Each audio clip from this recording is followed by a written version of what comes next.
Donc Bertrand est docteur en sociologie et enseignant en philosophie.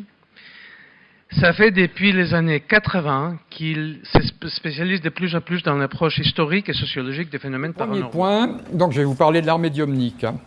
C'est comment je suis venu à étudier ça. En fait, un jour, j'ai visité l'exposition d'art brut de Lausanne, qui est remarquable, et devant chaque artiste, il y a un grand panneau avec des notations biographiques.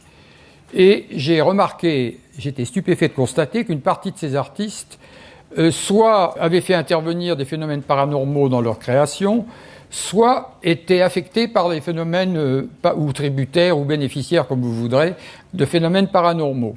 Voilà. Alors j'ai même fait une rapide statistique.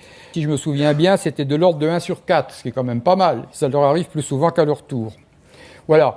Alors, très rapidement, je me suis aperçu qu'en fait, les allégations paranormales dans leur création artistique ou dans leur vie personnelle couvraient à peu près tout le prisme du psy, c'est-à-dire le psy intellectuel et le psy projectif physique. Voilà.